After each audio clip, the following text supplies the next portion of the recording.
Leader of the third party. Mr. Speaker, the carbon tax is no more, and gas prices have actually dropped across BC. But despite the Premier's warning to the industry, whether these prices will last is far from certain. How much oil and gas companies stand to profit from this abrupt change is yet to be seen. The 2019 Fuel Price Transparency Act requires companies to submit data, but it also needs to carry consequences when consumers are being gouged.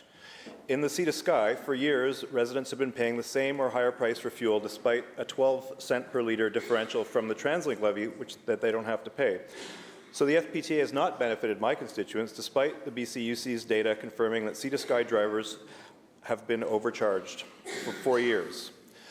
Mr. Speaker, if kitchen table affordability is really this government's focus, my question for the minister is, when will you give the BCUC some teeth so it can take a bite out of blatant profiteering by oil and gas companies? Minister of Energy. Well, thank you very much, Honourable Speaker. And this legislature did pass the Fuel Price Transparency Act in 2019. And that act has had a very significant effect, that transparency, and frankly the work of a lot of people, including independent organizations, in ensuring that differentials between fuel price in British Columbia and other provinces are not there. In fact, the extent of that differential has been reduced by 62%, which shows the value in this case of the legislation that we passed unanimously in this legislature.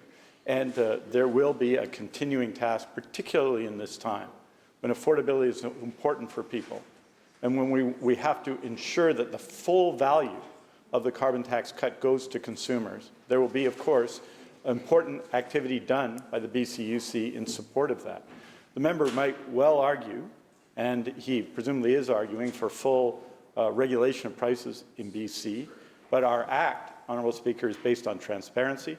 It's working very effectively. I think it's acknowledged to be working effectively, and we have to continue to support the BCUC in its work. Member supplemental. So while carbon taxes became a scapegoat during the inflation crisis, oil companies were actually the biggest driver of rising costs. A recent report for the Centre for Future Work shows how oil companies pocketed $151 billion during the fossil fuel spike of 2022, costing Canadian households an average of $12,000 each. The report warns that without action, BC remains vulnerable to future price spikes. The best protection against oil price spikes is to transition away from fossil fuels, and the Green Caucus will continue to push in this direction.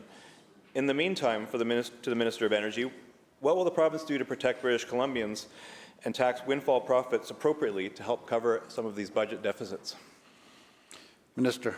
Honourable Speaker, a couple of things. First of all, I would note that the impact of the Fuel Price Transparency Act, the fact that transparency led to a reduction in prices, is not a moment of great, should not be a moment of great pride for the industry. I'd say that, Honourable Speaker. With respect to what we need to do, Honourable Speaker, is to build more clean energy. I think the member would agree with that, and that is exactly what we're doing. Clean energy the size of Site C in projects supported by the government, all of them amongst our 18 priority projects, Honourable Speaker.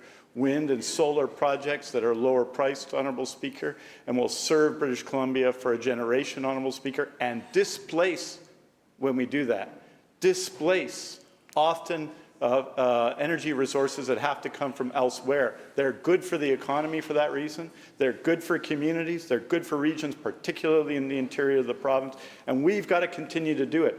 Our response to this must be to lean into building more electricity so consumers and everyone else can have more options.